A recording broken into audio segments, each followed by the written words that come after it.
ஆனால் இப்போ ரீசெண்டாக கோர்ட்டில் கேஸ் வாபஸ் வாங்கிட்டாங்க, ரீசெண்ட் சாருக்கு அனுப்பியிருக்காங்கன்னு சொல்கிறாங்க. இந்த தடவை படம் ரிலீஸ் ஆகிடும் அது?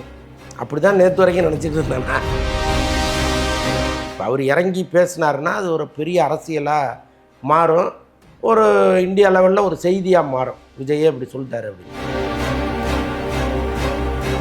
ஏற்கனவே அது சினிமாக்காரன் கட்சி, கூத்தாடி கட்சி, விசில் அடிச்சா குஞ்சுகள்னு சொல்லிட்டு இருக்காங்க. இப்போ படத்துக்காக அவர் பேசினாருன்னா, நீ திருப்பரங்குன்றம் இஷ்யூ பேசுனியா, 41 பேர் இறந்தாங்களே, கண்ணீர் அஞ்சலி செலுத்திங்க, அதெல்லாம் விட்டுட்டு உன் படம்னு ஒன்று மட்டும் பேசுகிறேன் அப்படின்னா அது ஒரு கேள்வி ஒன்று. அதான் அந்த பொண்ணை வைக்கிற இடத்துல பூவை வச்ச மாதிரி அனிருத்து வைக்கிற இடத்துல சாய பயங்கர வச்சுருக்காங்க. சூர்யா சாரை பற்றி பேசும்போது இங்கே அடுத்தடுத்து நிறைய திரைப்படங்கள் ட்ரை பண்ணார், அவர் எதிர்பார்த்த மாதிரியான ஒரு வெற்றி கை கூடல் அவருக்கு. அதனால தானோ என்னமோ தெலுங்கில் ஒரு டேரக்டர் கூட பண்ணுறாரு, இப்போ மலையாளத்துலேருந்து ஒரு டேரக்டர் வந்து பண்ணுறாரு, தமிழில் யார் கூட பெருசாக படங்கள் பண்ணுற மாதிரி தெரியல. மேபி மற்ற லாங்குவேஜ்லேருந்து ஆட்கள் கூப்பிட்டு வந்து பண்ணால் ஒரு வெற்றி கிடைக்குமோ எதிர்பார்க்குறாங்க. ஆமாம், அந்த எண்ணம் வரும் இல்லையா? ஏன்னா தமிழில் வந்து நிறைய இயக்குநர்கள் வாய்ப்பு கொடுத்தாரு, அது அவர் நினச்ச வெற்றியை அவங்க கொடுக்கல. பட் எல்லாருமே எதிர்பார்க்குறது அந்த வடசென்னை 2 அதுதான். வெற்றிமாறனும் சொல்கிறாரு, தனுஷும் சொல்கிறாரு. பட் அவருடைய உண்மைத்தன்மை என்னன்னு தெரியல. ஏன்னா இப்போ தனுஷ் இருக்கிற பிஸிக்கு வெற்றிமாறன் வந்தால் கூட டேட்டு கொடுக்க முடியுமான்னு தெரில.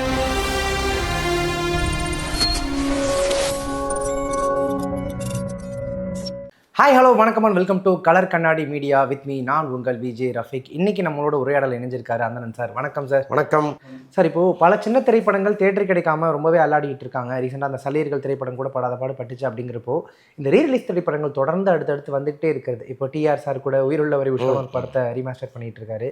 ஆட்டோகிராஃப் ரீசெண்டாக வந்துச்சு. இதெல்லாம் அந்த சின்ன திரைப்படங்களை பாதிக்காதா சார்? அதெல்லாம் கொஞ்சம் ஹோல்ட் பண்ணிட்டு சின்ன திரைப்படங்கள் ரிலீஸ் பண்ணக்கூடாதா? இல்லைங்க, இந்த ஆட்டோகிராஃப், உயிருள்ளவரை உஷா, இந்த மாதிரி படங்கள் வர்றதில் பிரச்சனையே இல்லை. ஏன்னா அதிகபட்சம் வந்து ஒரு 50 தியேட்டர் போடுவாங்க, அல்லது ஒரு 20-30 தியேட்டர் போடுவாங்க, அவ்வளோதான். இதை தாண்டி வந்து பெருசாக அந்த புது படங்களுடைய வாய்ப்பை அவங்க தட்டி பறிக்கிறாங்கன்னு சொல்ல முடியாது. ஆனால் இந்த மங்காத்தா மாதிரி, கில்லி மாதிரி, படையப்பா மாதிரி படங்கள் இருக்குல்ல, அது வந்து 100க்கும் மேற்பட்ட தியேட்டர்களை பிடிக்கிறாங்க, அது ஹவுஸ்ஃபுல்லாக ஓடுது. அப்போ சின்ன படங்கள் வந்து அங்கே போனால் தியேட்டர் கிடைக்காம ஒரு சூழ்நிலை வருது. இது வந்து பெரிய படங்கள் வரும்போது ஏற்படுகிற பிரச்சனை. இப்போ நீங்கள் சொன்ன சின்ன படங்கள்னால எந்த பிரச்சனையும் கிடையாது, அதை விரும்புகிறவங்க உள்ளே வந்து பார்த்துட்டு போகிறாங்க. ஆனால் பொதுவாக பார்க்கும் பொழுது இப்போ இந்த பெரிய படங்களை கில்லி ரிலீஸ் ஆகும்போது ஏஎம் ரத்னத்துக்கு வந்து ஒரு மணி ஸ்கேர்சிட்டி இருந்துச்சு. அவர் ஒரு படம் ஒன்று ரெயின்போ காலனி 2 எடுத்துகிட்டு இருக்காரு, அதை தயாரிக்கிறதுக்கான பண செலவெல்லாம் அவருக்கு தேவைப்பட்டுச்சு. ஸோ இந்த படத்துலேருந்து என்ன வருதோ அதை பார்த்துக்கலான்னு சொல்லி தான் அதில் இறங்கினார்.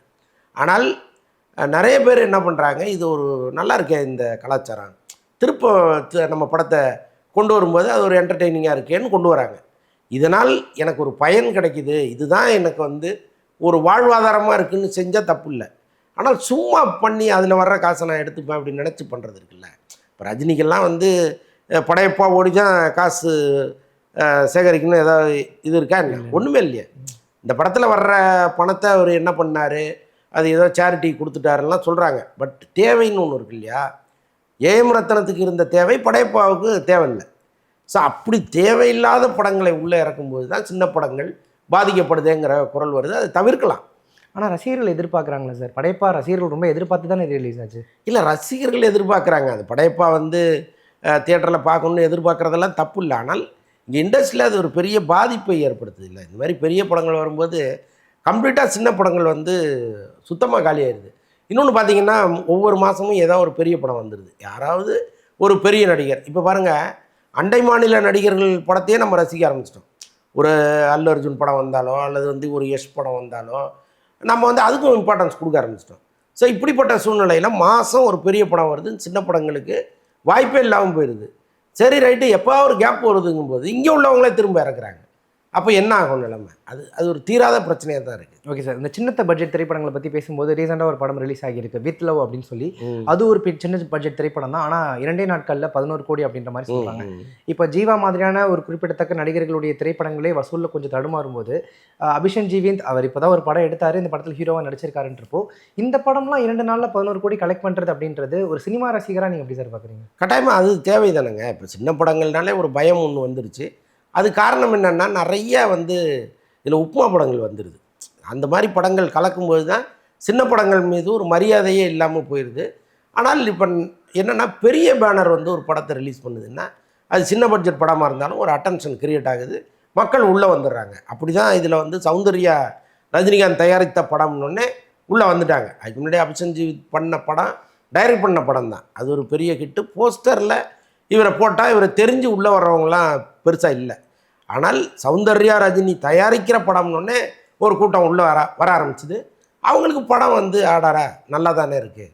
அப்படி அவன் போய் ஒரு 10 பேர்கிட்ட சொல்கிறான், ஒரு 100 பேருக்கு வாட்ஸ்அப் அனுப்புகிறான். அது வந்து ஒரு பெரிய கூட்டமாக மாறுது. இது மாதிரி பெரிய நிறுவனங்கள் சின்ன படங்களை எடுக்கணும். பெரிய டைரக்டர்களே புதுமுகங்களை அறிமுகப்படுத்தணுங்கிறது தான் முக்கியமான விஷயமா இருக்குது. இப்போ பாலா மாதிரி டைரக்டர்கள் வந்து இப்போ புதுமுகத்தை வச்சு படம் பண்ணுறேன் அப்படின்னு சொல்லிகிட்டு இருக்காரு. இது மாதிரி இப்போ கௌதம் மேனன் மாதிரியோ, ஹரி மாதிரியோ, இன்னும் பல பெரிய இயக்குநர்கள் இருக்காங்க இல்லையா, அவங்க வந்து புதுமுகத்தை வச்சு ஒரு படம் பண்ணும்போது அந்த படத்துக்கு ஒரு கூட்டம் வரும். பட்ஜெட்டும் பெரிய அளவுக்கு பண்ண வேண்டிய அவசியம் இல்லை. ஸோ இதெல்லாம் வந்து இங்கே உட்காந்து பல பேர் தொடர்ந்து பேசிட்டே இருக்காங்க. நான் யாரும் காதில் வாங்குற மாதிரி இல்லை. ஓகே சார், நான் ஏன் அபிஷன் ஜீவி இந்த ஒரு குறிப்பிட்டேன் அப்படின்னா, ரீசெண்ட் இயர்ஸில் எவ்வளோ டேரக்டர்ஸ் வந்திருக்காங்க அப்படின்னு தேடி பார்த்தோன்னா, டேரக்டர்ஸ் விட ஆக்டர்ஸ் நிறைய வந்துட்டாங்க. நிறைய டேரக்டர்ஸ் ஆக்டர்ஸாக மாறிட்டாங்க. ஸ்டார் பட டேரக்டர் அவரை வச்சு அவரே ஒரு படம் பண்ணுறாருன்னு சொல்கிறாங்க. அஸ்வத் மாரிமுத்து டேரக்டர் ஆக்டராக மாற போகிறாருன்னு சொல்கிறாங்க. லோகேஷ் கனகராஜ் இப்போ ஆக்டராக மாறிட்டாரு. இப்படி அடுத்தடுத்து ஹீரோக்கள் உதயமாகிறதுக்கு என்ன காரணம் சார்? மக்கள் கொடுக்குற அங்கீகாரம் தாங்க. படம் நல்லா இருந்தால் பார்த்துடுறாங்க. அவங்க ஹீரோ யார் என்னங்கிறதெல்லாம் பார்க்குறதில்ல. இப்போ அபிஷந்தெல்லாம் அவங்களுக்கு எந்த விதத்தில் கனெக்ட் ஆனார் ஒன்றுமே இல்லை. அந்த படத்தில் சும்மா ஒரு ஜஸ்ட் ஒரு 5 நிமிஷம் கேரக்டர் தான் அது வரும். இந்த படத்தில் முழுமையாக அவரை வந்து அவங்க விரும்புகிறாங்க, நல்லா இருக்கேன்னு கொண்டாடுறாங்கன்னா இது வந்து அந்த படத்தின் தன்மை தான். ஸோ ஒவ்வொருத்தரும் அதே மாதிரி படங்களை இங்கே கொண்டு வரும்போது ஏன் நாமளே நடித்தா என்ன அப்படிங்கிற எண்ணத்தோடு வராங்க. அது தப்பு இல்லையே. ஏற்கனவே வந்து டிஆர் நடிச்சிருக்கிறாரு. ரஜினி கால்ஷீட் கொடுக்காததுனால நான் நடித்தேன், அப்புறம் நானே நடிகன் ஆகிட்டேன்னு அவர் சொல்கிறாரு. ஸோ அது மாதிரி பாக்கியராஜ் நடிச்சிருக்கிறாரு, பாண்டியராஜ் நடிச்சிருக்காரு, இன்னும் நிறைய இயக்குனர்கள் வந்து நடிகராக மாதிரி அதுக்கப்புறம் தொடர்ந்து நடிச்சுட்டே இருந்திருக்காங்க. ஓகே சார், இப்போ பாக்கியராஜ் சாரை பற்றி பேசியிருக்கீங்க. அவருக்கு ரீசெண்டாக அந்த 50வது ஆண்டு விழா ஒன்று எடுத்திருந்தாங்க ரொம்ப பிரம்மாண்டமாக. ரஜினி சாரும் 50வது ஆண்டு விழா கொண்டாடுவாங்கன்னு ரசிகர்லாம் எதிர்பார்த்தாங்க. ஆனால் அவர்கிட்ட அப்ரோச் பண்ணாங்க, ஸ்ட்ரிக்டாக வேணான்னு சொல்லிட்டார் அப்படின்ற மாதிரி சொல்லிட்டாங்க. ஆனால் எடுக்கிறதுக்கு எதுவும் வாய்ப்பு இருக்கா சார்? இல்லை, வாய்ப்பு இல்லை. முதல்ல அவர் அதுக்கு தயாராகணும்ல. அவர் என்ன காரணத்தினாலே அதை வந்து விரும்பலை. இன்னொன்று வந்து இப்போ அந்த நிகழ்ச்சியை நடத்துகிறவங்க ஒரு ஃபண்ட் ரைசிங் மாதிரி ஏதாவது பிளான் பண்ணி நம்ம பேரை போட்டு அவங்க எதுவும் சம்பாரிச்சுட்டு போயிட்டாங்கன்னா அது தப்பாக போயிடும். மக்கள்கிட்ட வந்து சுரண்டக்கூடாதுன்னு அவர் நினைக்கிறாரு. அப்படியும் சில உத்தரவாதங்கள்லாம் கொடுத்துருக்காங்க. இப்போ நடப்பு தயாரிப்பாளர் சங்கம் ரஜினியை அப்ரோச் பண்ணி, சார் நாங்கள் வந்து ஒரு விழா எடுக்கிறோம், இது வந்து ஃபினான்ஷியலாக எங்களுக்கு எதுவும் சம்பாதிக்கணுங்கிற நோக்கத்தில் நாங்கள் எடுக்கல, முழுக்க முழுக்க உங்களை மரியாதை பண்ணணுங்கிறதுக்காக எடுக்கிறோம் அப்படின்லாம் பேசி பார்த்தாங்க.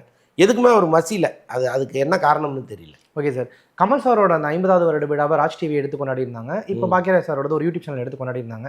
இப்படி மீனா மேமோடதையும் ஒரு யூடியூப் சேனல் எடுத்து செலிப்ரேட் பண்ணிட்டு இருந்தாங்க. நடப்பு தயாரிப்பாளர் சங்கம் இந்த மாதிரி கலைஞர்களுக்கு ஏன் சார் அவங்க விழா எடுக்கிறது இல்லை? இல்லைங்க, அவங்க அப்ரோச் பண்ணது ரஜினிகிட்ட. ஸோ அது வந்து வேண்டான்னு சொல்லிட்டாங்க. ஒருவேளை இதற்கப்புறம் அவங்க செய்கிறாங்களா என்னன்னு தெரில. இன்னொன்று வந்து இப்போ ஒரு தயாரிப்பாளர் சங்கம் வாழ்நாள் சாதனையாளர்களுக்கு தான் செய்ய முடியும்.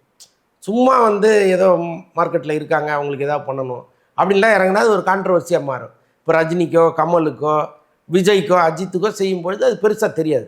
ஏன்னா அவங்க இத்தனை காலம் இண்டஸ்ட்ரியில் இருந்திருக்காங்க, ஒரு பெரிய மணி ஃப்ளோவுக்கு காரணமாக இருந்திருக்காங்க, பல தயாரிப்பாளர்கள் வாழ்ந்திருக்காங்கங்கிறத ஒரு காரணத்தோடு அது போயிடும். மற்றவர்களுக்கு செய்ய வேண்டிய அவசியம் இல்லையே. ஓகே சார், விஜய் சாரை பற்றி பேசும்போது ஜனநாயகன் ஆல்மோஸ்ட் பேசி ஒரு மாதிரி சலிச்சிருச்சுன்னு நினைக்கிறேன். ஆனால் இப்போ ரீசெண்டாக கோர்ட்டில் கேஸ் வாபஸ் வாங்கிட்டாங்க, ரீசெண்ட் சாருக்கு அனுப்பியிருக்காங்கன்னு சொல்கிறாங்க. இந்த தடவை படம் ரிலீஸ் ஆகிடுமா சார்? அப்படி தான் நேற்று வரைக்கும் நினச்சிட்டு இருந்தேன்னா. இன்றைக்கி வந்து அந்த கமிட்டி இன்னும் கூடலை. ஆக்சுவலாக இவங்க 5ஆம் தேதியே லெட்டர் கொடுத்துட்டாங்க. இன்றைக்கி நாம் 10ஆம் தேதி பேசிகிட்டு இருக்கோம். இந்த நிமிஷம் வரைக்கும் அந்த கமிட்டிக்கான எந்த முன்னேற்பாடும் நடக்கலை. அப்போ ஒருவேளை மீண்டும் வந்து அந்த படத்தை அப்படியே போட்டாங்களா, அதிகார மட்டம் வந்து ஒரு முடிவு எடுத்து வச்சுருக்க அப்படிங்கிறதெல்லாம் தெரியல. இவங்க மட்டும் ரொம்ப பரபரப்பாக ஐயோன்னு தினந்தோறும் ஒவ்வொரு நாளாக கடத்திட்டு இருக்காங்க. என்ன நடக்க போகுதுன்னு தெரியல. இந்த இஷ்யூவில் இப்போ பெருசாக அவஸ்தப்பட்டு இருக்காரு தயாரிப்பாளர் தான் நினைக்கிறேன். ஆமாம். ஓகே சார், விஜய் சார் ஏன் சார் இந்த படம் சம்மந்தமாக எதுவும் வாய்ஸ் கொடுக்கல, ஒரு அறிக்கை கூட விடலை இப்போ வரைக்கும்? அவர் என்னென்னா இது ரொம்ப காம்ப்ளிகேஷன் ஆகிருமோன்னு பார்க்குறாரு. இப்போ அவர் இறங்கி பேசினாருன்னா அது ஒரு பெரிய அரசியலாக மாறும், ஒரு இந்தியா லெவலில் ஒரு செய்தியாக மாறும், விஜயே இப்படி சொல்லிட்டாரு அப்படின்னு. ஆனால் அதுவே படத்துக்கு மேலும் சிக்கலை உருவாக்கி ஒரு வழியாக படமே முடங்குற சூழ்நிலை வந்துருச்சுன்னு வைங்களேன். அது தேவையில்லைன்னு அவர் நினைக்கிறார் போல இருக்குது. இன்னொன்று அரசியல்வாதியாக அவர் மாறிட்டார். இன்னமும் வந்து ஒரு சினிமாவுக்காக பேசுகிறவர். ஏற்கனவே அது சினிமாக்காரன் கட்சி, கூத்தாடி கட்சி, விசிலடிச்சாங்குஞ்சுகள்னு சொல்லிகிட்டு இருக்காங்க. இப்போ படத்துக்காக அவர் பேசினாருன்னா, நீ திருப்பரங்குன்றம் இஷ்யூ பேசுனியா, 41 பேர் இறந்தாங்களே கண்ணீர் அஞ்சலி செலுத்தினியா, அதெல்லாம் விட்டுட்டு உன் படம்னு ஒன்று மட்டும் பேசுகிற அப்படின்னா அது ஒரு கேள்வி ஒன்று வரும். ஸோ அதனால தான் அவர் ரொம்ப அமைதியாக வேடிக்கை பார்த்துட்டு இருக்காரு. Okay sir. ஸோ தனுஷ் அவர்களுடைய அந்த இளையராஜா பயோபிக் திரைப்படம் நடக்குமா நடக்காதா சார்? நாம் விசாரித்த வரைக்கும் அதில் வந்து ஒரு சம்பள பிரச்சனையினால் அது நடக்கலைன்னு சொன்னாங்க. ஆக்சுவலாக அந்த படத்திற்காக இளையராஜாவுக்கு ஒரு பெரும் தொகை கொடுக்குறாங்க. அது இல்லாமல் தயாரிப்பில் ஒரு பகுதியை லாபமாக கொடுக்குறாங்க. ஏன்னா ஒரு இளையராஜா கதையை எடுக்கிறதுனால இவ்வளவு சலுகைகள். டைரக்டருக்கு ஒரு பெரிய சம்பளம் ஃபிக்ஸ் பண்ணி அந்த சம்பளத்தையும் கொடுத்துறத சொல்லிட்டாங்க. ஆனால் தனுஷிட்ட மட்டும் சார் நீங்கள் இளையராஜா பயோபிக்கில் நடிக்கிறது உங்களுக்கு ரொம்ப பெருமை, அதனால் நீங்கள் வந்து 40 கோடி சம்பளம் வாங்கினீங்கன்னா 20 கோடி வாங்கிட்டு நடிங்கன்னு கேட்குறாங்க போல இருக்குது. அது எப்படி ஒரு நடிகர் ஒத்துப்பார்? ஸோ அங்கே வந்து ஒரு முட்டுக்கட்டை ஆரம்பத்தில் விழுந்துச்சு. அது அப்படியே பெருசாக விரிசலாகி இன்றைக்கி நடக்குமா நடக்காதாங்கிற ஒரு சூழ்நிலையில் வந்து நிற்கிது. என்னமோ 2-3 நாளாக அந்த படம் மீண்டும் எடுக்க போகிறாங்கங்கிற ஒரு தகவல் வருது. அது எந்த அளவுக்கு உறுதியானதுன்னு தெரியல. ஆமாம் சார். இப்போ அருண் மாதேஸ்வரன் லோகேஷ் கனகராஜ் வச்சு படம் பண்ணிட்டு இருக்காரு இல்லையா, அந்த படத்தை முடிச்சுட்டு இதை கண்டிப்பாக ஆரம்பிச்சிருவோன்ற மாதிரி சொல்கிறாரு. ஆனால் நிறைய ஹோம்ஒர்க் பண்ணியிருக்காங்க. ஆக்சுவலாக இளையராஜா வந்து அருண் மாதேஸ்வரனை கூப்பிட்டுட்டு பண்ணைப்புறத்துக்கு போய் அங்கே பல இடங்களில் சுற்றி காமிச்சு ஒவ்வொரு சம்பவங்களாக சொல்லியிருக்காரு. அது எல்லாமே அருண் மாதேஸ்வரன் குறிச்சிருக்கிறாரு. அப்புறம் அது இல்லாமல் நீ என்னோட கூடவே இரு, நான் அப்படியே போவேன், திடீர்னு எனக்கு ஒன்று ஞாபகம் வரும் சொல்லுவேன், அதை எழுதும்போது நீ என் பக்கத்தில் இருக்கணும், நீ எங்கேயோ இருந்து எனக்கு அந்த சம்பவம் வந்து சரி சொல்லிக்கலாம்னு நினச்சி அப்புறம் நான் மறந்துட்டேன்னா அது வேஸ்ட்டாக போயிடும். ஸோ அதனால் என் கூடவே இன்னும் 2 மாதம் இழுத்துட்டு சுற்றினார். எல்லாமே நடந்துச்சு.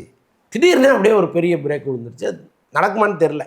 Okay sir. சிம்பு சார் அவர்கள் 10 தலை ஆடியோ லான்ச்சில் அந்த உடம்பெல்லாம் ஸ்லிம் ஆகிட்டு வந்து பேசும்போது இனிமேல் என்ன பண்ணுறேன்னு மட்டும் பாருங்கன்னு சொன்னார்.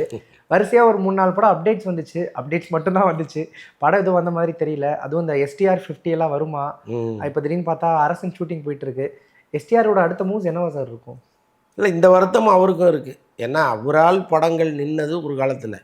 இப்போ அவர் சரியாயிட்டார், படங்கள் தானே நின்றுட்டு இருக்கு. அதுதான் விதியாக என்னன்னு தெரியல. இப்போ இந்த பாருங்களேன், இந்த அரசன் படம் வந்து ஃபஸ்ட் ஷெட்யூல் சூப்பராக நடந்து முடிஞ்சிருச்சு. இப்போ அடுத்த ஷெட்யூல் அவங்க போகணும், ஏதோ செட்டு போட்டு எடுக்கணுங்கிறாங்க. கோயில்பட்டியில் ஃபைட் சீன் எடுக்கவே முடியலையா, ஏன்னா அவ்வளோ க்ரௌடு கூடிடுச்சு. ஓப்பன் கிரவுண்டில் இவரை வச்சு எடுக்கவே முடியல. அதனால் சென்னைக்கு திரும்பிட்டோம், இங்கே வந்து செட்டு போட்டு எடுக்கணும்னு சொல்கிறாங்க. ஆனாலும் அந்த செட்டை இன்னும் போடவே இல்லை அவங்க. அது என்ன காரணம், ஏன் அப்படியே நிறுத்தி வச்சுருக்காங்க அப்படின்னு தெரியல. அவர் கிளம்பி அமெரிக்கா போயிட்டார். எப்போ ஷூட்டிங்கோ சொல்லுங்கள், நான் வர்றேன்ட்டு போயிட்டார். என்ன நடக்க போகுதுன்னு தெரியல. Okay sir. அந்த STR50 சார் தேசிங் பெரியசாமி டைரக்ஷனில் அவர் இருக்கார், கூடவே இருக்கார். கட்டாயமாக ஒரு தயாரிப்பாளர் சொல்கிறேன் அப்படின்னு சொல்லி வச்சுருக்காங்க. அது என்னென்னா பெரிய பட்ஜெட் படம். சிம்புக்கு வந்து ஒரு பெரிய ஹிட்டு வந்ததுன்னா அந்த பட்ஜெட்டுக்கு அவர் தாங்குவார். அது வரைக்கும் நீ கட்டாயமாக அந்த படம் பண்ணலான்னு வெயிட் பண்ணி வச்சுருக்காங்க. அடுத்து இந்த பார்க்கிங் டைரக்டர் ராம்குமார் அது இல்லை, அது வந்து ட்ராப் ஆயிடுச்சு சார். ஆமாம், அதுதான் நடுவில் ரஜினிகிட்ட கதை சொன்னார். அப்புறம் ரஜினி அந்த வந்து சிபி சக்கரவர்த்திகிட்ட போனதுனால இவர் இப்போ வேற ஒரு ஹீரோட்ட போயிட்டார். அநேகமாக தனுஷாக இருக்கலாங்கிற மாதிரி சொல்கிறாங்க. பட் சிம்பு அந்த காம்பினேஷன் இல்லை. அஸ்வத் மாரிமுத்தோட AGSோட சேர்ந்து ஒரு படம் பண்ணுறாங்க. ஆமாம் சார். அதற்கான வேலைகள் நடந்துகிட்ருக்கு. அது அநேகமாக அடுத்த மாதம் பூஜை போடுறாங்கன்னு சொல்கிறாங்க. Okay sir. இப்போ தனுஷ் அவர்களை பற்றி பேசினதுனால கேட்குறேன். நான் கவனித்த வரைக்கும் பார்த்தீங்கன்னா, ஒரு படம் ஹிட்டு கொடுத்தாங்க, இல்லை ஒரு சில படங்கள் ஹிட்டு கொடுத்தாங்கன்னா அவங்கள உடனே கவனித்து அவங்கள கூப்பிட்டு உடனே அவங்களோட சேர்ந்து ஒரு படம் பண்ணுறது, இல்லை ஆக்ட்ரஸாக இருந்தாலும் அவங்கள கவனித்து கூப்பிட்டு உடனே படம் பண்ணுறது, இந்த யங் டேலண்ட்ஸாக ஃபைன் பண்ணி தன்னுடைய அடுத்தடுத்த படங்களுக்கு புக் பண்ணி வச்சிருக்காரு. ஒரு பெரிய லைனப் இருக்கு. தனுஷனுடைய அந்த ஃபைன் லைனப்புக்கு என்ன காரணமாக இருக்கும்னு நினைக்கிறீங்க சார்? இல்லைங்க, அவர் இந்த தொழிலை அவ்வளோ நேசிக்கிறார். அதுதான் நம்ம சொல்லணும். பாருங்கள், அவர் லைனப் கேட்டிங்கன்னா ஒரு 5-6 படம் அப்படியே வரிசையாக அடிக்கிட்டே இருக்காங்க. அவ்வளவு பேர்கிட்ட அவர் கதை கேட்டு ஃபிக்ஸ் பண்ணி வச்சுருக்காரு. பட நிறுவனங்களோட தயாராக இருக்கார். இப்போ நடுவில் அவரே வந்து அவங்க அக்கா பையனை வச்சு ஒரு படம் ஒன்று பண்ண போகிறார். அந்த படத்தினுடைய டைரெக்ஷன் அவர் பையனை வச்சு பண்ண போகிறார். யாத்ராவை வச்சு ஒரு படம் பண்ண போகிறார். அவர் டைரக்ட் பண்ண போகிறாரு. அவர் டைரக்ட் பண்ண போகிறாரு, அவரே தயாரிக்க போகிறாரு. ஸோ அந்த படத்தின் வேலைகளும் ஒரு பக்கம் போயிட்டுருக்கு. அப்போ எவ்வளோ பிஸியாக இருக்கார் யோசிச்சு பாருங்களேன். அவருடைய மைண்டை சினிமாவை தாண்டி வேற ஒரு இடத்துக்கு அவர் கொண்டு போகவே இல்லை. முழுக்க சினிமான்னே இருக்கார். அதுதான் காரணம். Okay sir. இப்போ தனுஷ் அவர்களை பற்றி பேசும்போது சார், அவர் அடுத்தடுத்து படங்கள் பண்ணிக்கிட்டே இருக்காரு. இப்போ இந்த கரண்ட்ற ஒரு படத்தோட இது கூட வந்துருந்துச்சு. பட் எல்லாருமே எதிர்பார்க்கறது அந்த வடசென்னை 2 அதுதான். சொன்னாங்க நடக்கும்ன்ட்டு. பட் வெற்றிமாறனும் ஒரு பக்கம் இருக்காரு, இவரும் அடுத்தடுத்த லைனை வச்சுட்டு இருக்காரு. நடக்குமா சார்? வருமா படம்? இல்லை, அது வரும்னு திரும்ப ரெண்டு பேருமே சொல்லிகிட்டு இருக்காங்க. மாறி வெற்றிமாறனும் சொல்கிறாரு, தனுஷும் சொல்கிறாரு. பட் அதனுடைய உண்மைத்தன்மை என்னன்னு தெரியல. ஏன்னா இப்போ தனுஷ் இருக்கிற பிஸிக்கு வெற்றிமாறன் வந்தால் கூட டேட்டு கொடுக்க முடியுமான்னு தெரில. வெற்றிமாறன் இந்த அரசனை முடிச்சுட்டு அதுக்கப்புறம் வாடிவாசல் பண்ண வேண்டியது இருக்குது. வாடிவாசல் நடக்குமா சார்? இல்லை, வாடிவாசல் இப்போ என்ன பண்ணுறாங்களாம், வாடிவாசல்னு தலைப்பு மட்டும் வச்சுக்கோங்க, கதையை நீங்கள் வேறு ஏதாவது பண்ணிக்கிங்க. ஏன்னா வாடிவாசல்ங்கிறது ஒரு பெரிய பட்ஜெட்டில் எடுக்க வேண்டிய படம். இன்னொன்று அதில் நிறையா கிராஃபிக்ஸு அது இதுன்னு ஜல்லிக்கட்டை மையப்படுத்திய திரைப்படம். ஆமாம், நிறைய இருக்குது. அதனால் இப்போ அதில் கையை வச்சோம்னா எங்கேயோ போயிடும். வாடிவாசல் படத்தை அவங்க ஓடிடி நிறுவனத்துக்கு ஏற்கனவே கொடுத்துட்டாங்க. இப்போ அவங்களுக்கு படம் கொடுத்தாகணும். அதனால் வாடிவாசலுங்கிற தலைப்பில் சூர்யா நடிக்க வேற ஒரு படத்தை அவங்க கொண்டு வருவாங்க. அப்போ வெற்றிமாறன் வந்து இந்த அரசனை முடிக்கிறது இன்னும் எத்தனை மாதம் ஆகும்னு தெரில. அதுக்கப்புறம் சூர்யா படத்தை முடிச்சுட்டு அவர் வட சென்னைக்கு வரும்பொழுது ஒரு வேளை தனுஷ் ஒரு 4-5 படத்தை முடிச்சுட்டு வராரா என்னன்னு தெரில. ஆனால் எப்படியும் ஒரு 4-5 வருஷம் வருதுன்னு சொல்கிறாங்க. 2 பேரும் கட்டாயமாக வரும்னு சொல்கிறாங்க. Okay sir. சூர்யா சாரை பற்றி பேசும்போது இங்கே அடுத்தடுத்து நிறைய திரைப்படங்கள் ட்ரை பண்ணார். அவர் எதிர்பார்த்த மாதிரியான ஒரு வெற்றி கை கூடல் அவருக்கு. அதனால தானோ என்னமோ தெலுங்கில் ஒரு டேரக்டர் கூட பண்ணுறாரு, இப்போ மலையாளத்துலேருந்து ஒரு டேரக்டர் வந்து பண்ணுறாரு. தமிழில் யார் கூடயும் பெருசாக படங்கள் பண்ணுற மாதிரி தெரியல. மேபி மற்ற லாங்குவேஜ்லேருந்து ஆட்கள் கூப்பிட்டு வந்து பண்ணால் ஒரு வெற்றி கிடைக்குமோன்னு எதிர்பார்க்குறாங்க சார். ஆமாம், அந்த எண்ணம் வரும் இல்லையா? ஏன்னா தமிழில் வந்து நிறைய இயக்குநர்களுக்கு வாய்ப்பு கொடுத்தாரு. அது அவர் நினச்ச வெற்றியை அவங்க கொடுக்கல. அதுக்கு 1000 காரணங்கள் இருக்கலாம். பட் ஒரு நடிகராக அவர் என்ன நினைப்பார், என்னங்க தொடர்ந்து நம்ம ட்ரை பண்ணிகிட்டே இருக்கோம், ஒன்றும் அமையல, சரி அதர் லாங்குவேஜில் இருக்கிற டைரக்டர்களை பார்ப்போன்னு தானே தோணும். ஸோ அப்படி தான் அடுத்தடுத்து 2 டைரக்டர்களோட அவர் படம் பண்ணுறாரு. 2மே நல்லா வர்ற படங்கள்னு சொல்கிறாங்க. வெயிட் பண்ணி தான் பார்க்கணும். Okay sir. இந்த ரஜினிகாந்த் சாரும் கமல் சாரும் சேரக்கூடிய படத்தினுடைய ப்ரோமோ ஷூட் முடிஞ்சிருச்சுன்னு சொல்கிறாங்க. இன்பன் உதயநிதி அவரும் தயாரிக்கிறாரு, அப்புறம் ஸ்ருதிகாசனும் இணை தயாரிப்பாளராக இணையறாங்கன்னு சொல்கிறாங்க. அந்த படத்தை பற்றி ஏதாவது அப்டேட் இருக்கா சார்? அதான் இப்போ ரீசெண்டாக 7-8 தேதியில் சென்னையில் வந்து அதை ப்ரோமோ எடுத்திருக்காங்க. ஒரு 80s ரஜினி கமல் எப்படி இருப்பாங்களோ அந்த மாதிரி அந்த காட்சிகள் எல்லாம் எடுத்திருக்காங்க. ஆனால் இப்போ வரப்போகிறதில்ல அந்த ப்ரோமோ. எப்படியும் ஜெயிலர் 2 ரிலீஸுக்கு பிறகு தான் அதை வெளியிடுவாங்க. அது என்ன காரணம்னா இந்த ஓடிடி நிறுவனங்களுக்கு கொடுப்பதற்காக முன்னாடியே எடுத்துகிட்டதா ஒரு தகவல் இருக்குது. இன்னொன்று, தேர்தல் நெருங்கிருச்சுன்னா கமலை நீங்கள் வந்து அவர்கிட்ட டேட்டு வாங்க முடியாது. ஃபுல்லாக சுற்றுப்பயணம் அது இதுன்னு போகிறாரு. இன்னொரு பக்கம் அந்த ராஜ்யசபை அதில் வந்து அவர் பயங்கரமாக பேசிகிட்டு இருக்காரு. ஸோ அதனால் வந்து இப்போ அவர் கொஞ்சம் கேப்பில் அதை எடுத்துருவோமேன்னு எடுத்திருக்காங்க. ரஜினியும் கூட ஜெயிலர் 2 முடிஞ்ச பிறகு அடுத்து சிபி சக்கரவர்த்தி படம். இந்த எலெக்ஷன் டயத்தில் அவர் ஏதோ நடுவில் கொஞ்சம் ஒரு கேப் விடுறாரு போட்டுருக்கு. நிறைய தலைவர்கள் வீட்டுக்கு வந்து பார்த்து பொன்னாடையெல்லாம் போற்றி அது ஒரு பெரிய அரசியல் கான்ட்ரவர்சியாக மாறிடும். ஊர்லேயே இல்லாமல் எங்கேயாவது வெளிநாடு போயிடலாம்னு முடிவு பண்ணியிருக்காரு. ஸோ எல்லாமே சேர்ந்து முன்னாடியே எடுத்துடலான்னு எடுத்து வச்சுருக்கேன். அடுத்ததாக Sai Abhyankar sir, talented artist தான் அவர். இப்போ ரீசெண்டாக டியூட் திரைப்படம் கூட பெரிய ஹிட்டு. பட் இருந்தாலும் அடுத்தடுத்து படங்கள் புக் ஆகிட்டே இருக்கிறத பார்க்கும்போது கொஞ்சம் ஒரு மாதிரி தான் சார் இருக்குது. இப்போ இந்த தனுஷ் ப்ராஜெக்டில் கூட அவர் தான் சேர்ந்துருக்காரு. அப்படிங்கும்போது என்னப்பா அதுக்கு எவ்வளோ பண்ணுற மாதிரி இருக்குது சார். அதான் இந்த பொண்ணை வைக்கிற இடத்துல பூவை வச்ச மாதிரி அனிருத் வைக்கிற இடத்துல சாய் அபியங்கரை வச்சுருக்காங்க. அது காரணம் இருக்குது. என்னென்னா அனிருத் வந்து சாய் அபியங்கர் அனிருத்தோடு இருந்தவர். அந்த ஸ்டுடியோலேயே அவர் வந்து இருந்தவர். போகிறவங்க எல்லாமே சாய் அபியங்கரோடு நல்லா பழகியிருக்காங்க. கிட்டத்தட்ட அனிருத்தோடு ஒர்க் பண்ணுற மாதிரி தான் அந்த ஃபீல் அப்படியே தான் இருக்கும். அதனால் பண்ணுறாங்க. Okay sir. நடிகர்கள் தயாரிப்பாளர்களாக மாறும்போது நான் குவாலிட்டியான படங்கள் பண்ணுறேன் அப்படின்னு சொல்லிட்டு உள்ளே வருவாங்க. அப்புறம் காலப்போக்கில் அது வியாபாரமாக மாறிடும். எஸ்கேவும் அப்படி தான் சொல்லிட்டு வந்தார். ஆனால் அவர் அடுத்தடுத்து தயாரித்த கொட்டுக்காளி எல்லா திரைப்படங்களுமே கொஞ்சம் குவாலிட்டியாக தான் இருக்குது. இப்போ அடுத்ததாக தாய்க்கிழவி திரைப்படத்தை தயாரிச்சிருக்காரு. ஒரு தயாரிப்பாளராக அவர் உண்மையாகவே நல்ல குவாலிட்டியான திரைப்படங்கள் கொடுக்கணும் அப்படின்றதுல ரொம்ப தீவிரமாக இருக்காரு. கட்டாயமாக இருக்காருங்க. அவர்கிட்ட ஒரு கதை நாலேஜ் இருக்குது. இப்போ அந்த கனா படமெல்லாம் அற்புதமான படம். அவர் தயாரித்த படம் வந்து ரொம்ப அற்புதமான படம். இன்னொன்று, இந்த படங்கள் தயாரிப்பதுங்கிறது எப்போவுமே ரிஸ்க்குன்னு அவருக்கும் தெரியும். ஏன்னா அவரை வச்சே அவர் தயாரித்த படங்கள் பெரிய அளவு அவரை கடனாளியாக மாற்றிருக்கு.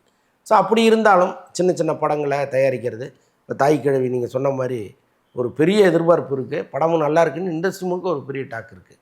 ஸோ அதனால் அது இந்த முயற்சி நீடிக்கட்டும். அதே டைரக்டர் கூட இன்னொரு திரைப்படம் பண்ணுறாருன்னு சொல்கிறாங்க. அவருடைய அடுத்தடுத்த திரைப்படங்கள் பற்றின அப்படி. ஆமாம், அதே டைரக்டருக்கு அவர் ஒரு படம் டேட்டு கொடுக்குறாரு.